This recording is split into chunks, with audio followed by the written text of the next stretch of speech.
This pure consciousness of absolute being is an alienated consciousness. We have now to look more closely at the specific nature of that of which it is the other, and we must consider it only in connection with this other. To begin with, this pure consciousness seems to have over against it only the world of actuality. But since it is the flight from this world and therefore has the character of an antithesis to it, it bears this world within itself. Pure consciousness is therefore in its own self alienated from itself, and faith continues only one aspect of it. At the same time, the other aspect has already come to view.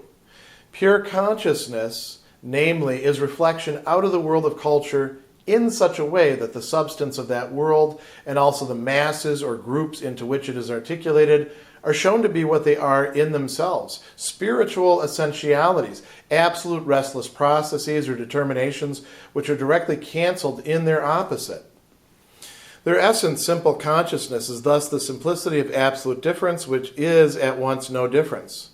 Consequently, it is pure being for self, not as this single self, but as the immanently universal self in the form of a restless process which attacks and pervades the passive essence of the matter in hand.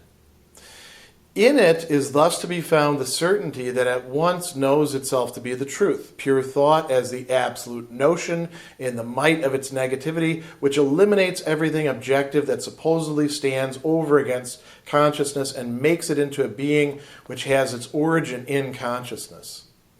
This pure consciousness is at the same time equally simple, just because its difference is no difference.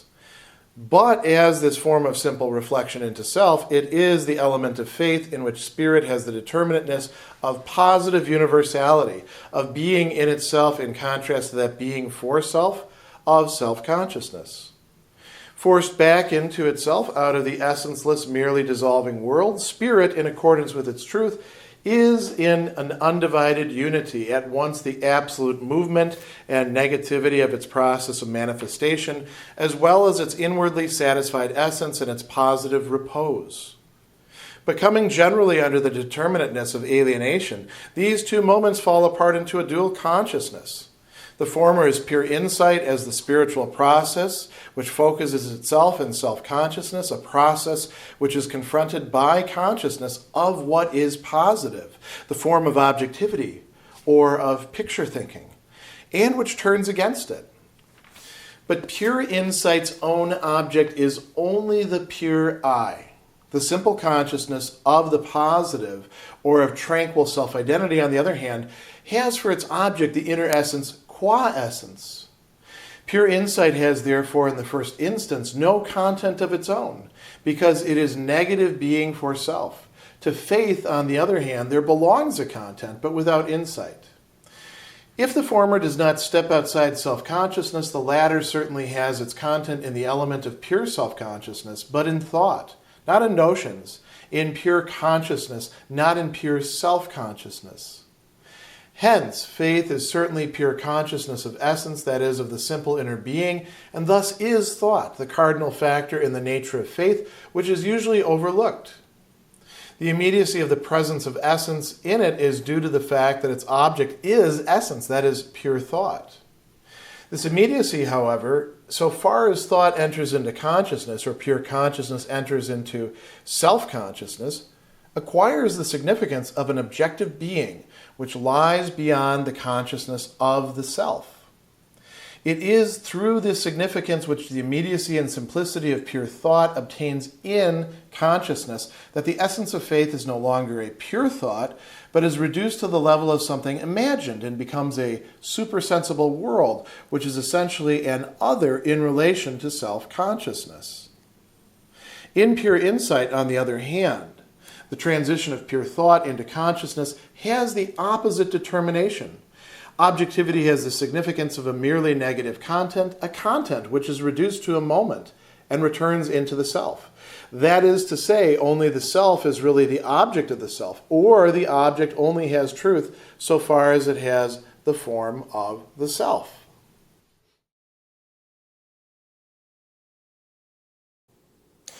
We now have a very long paragraph in which there's a lot of stuff going on, and Hegel's telling us a lot about the orientation of consciousness in this new stage in paragraph 529.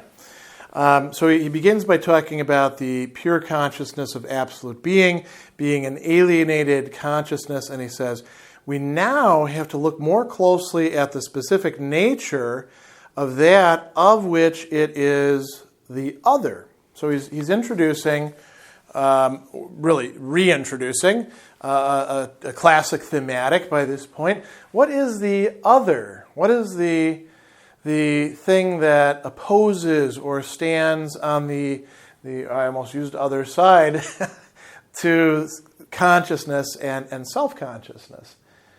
What is it that it's, in another sense, seeking some sort of recognition from, or at least a reassimilation to?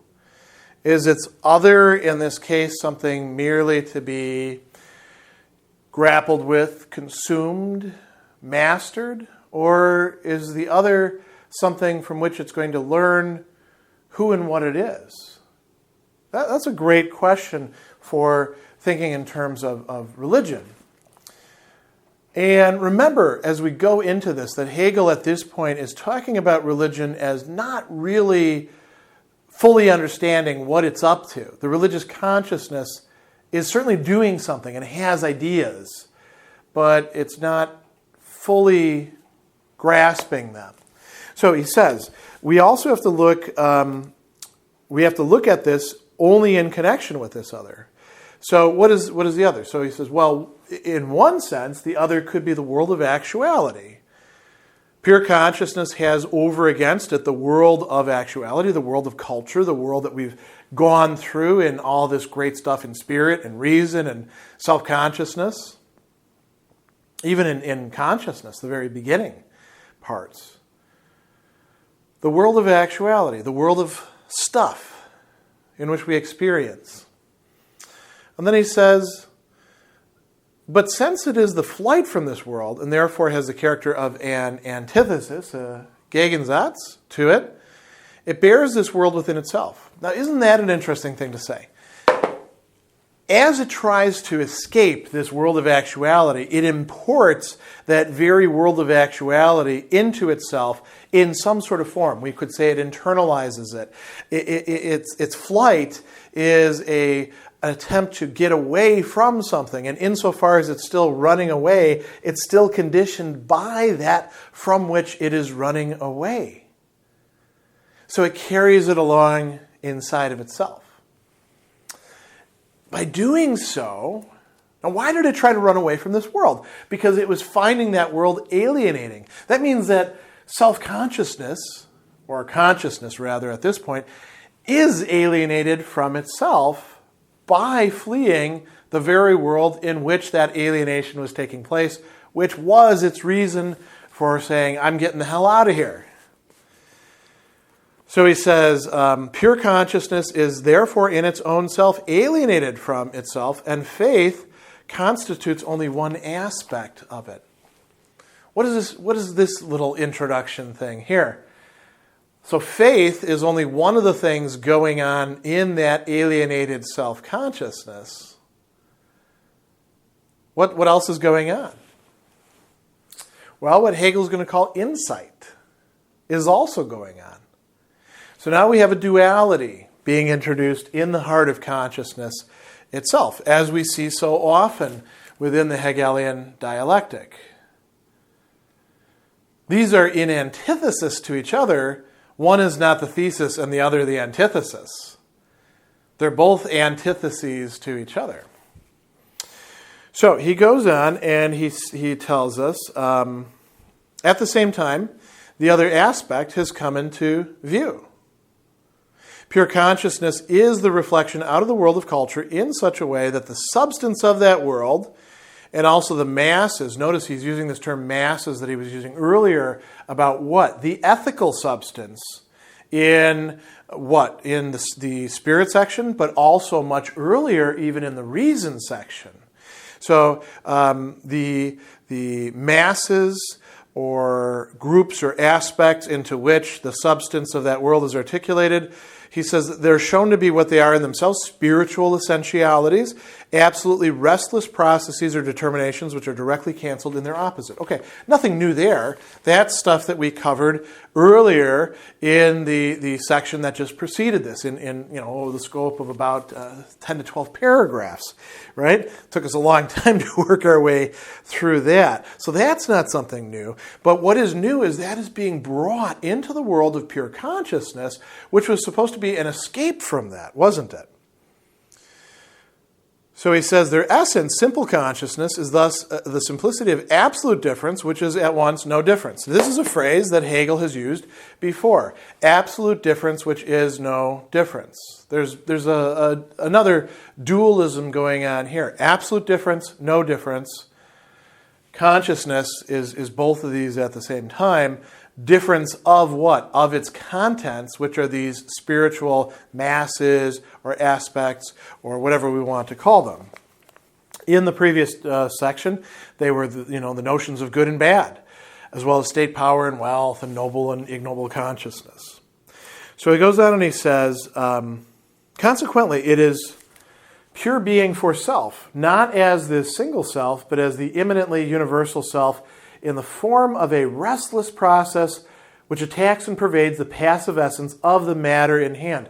Notice again, a reference to something that we've talked about quite a bit, the Sache selbst, something that I translated a little bit daringly at some points as the project, as what it is that one is investing oneself into and saying, this is what really matters. That's over here.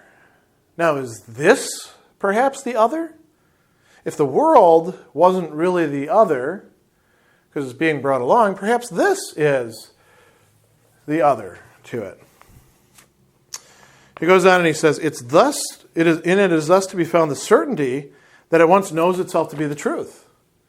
Pure being for self is a certainty that knows itself to be the truth. Again, we see these Hegelian ideas that are so often stripped apart from each other. You get to have certainty, but you lose truth. You get to have truth, but you lose certainty. It's so rare that you get both of them at the same time. It's almost like the uncertainty principle, right? You can have one side, but you can't have the other. Well, in this case, Hegel's saying you actually have both of these at the same time. And not only are you getting certainty and truth, it is a certainty that knows itself to be the truth. That sounds pretty good, doesn't it? So he goes on and he says, here we go. Pure thought as the absolute notion, the absolute concept, in the might of its negativity, which eliminates everything objective that supposedly stands over against consciousness and makes it into a being which has its origin in consciousness.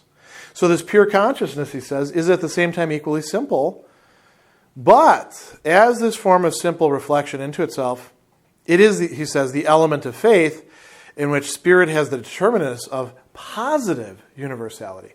When we have faith in something. It is not contentless.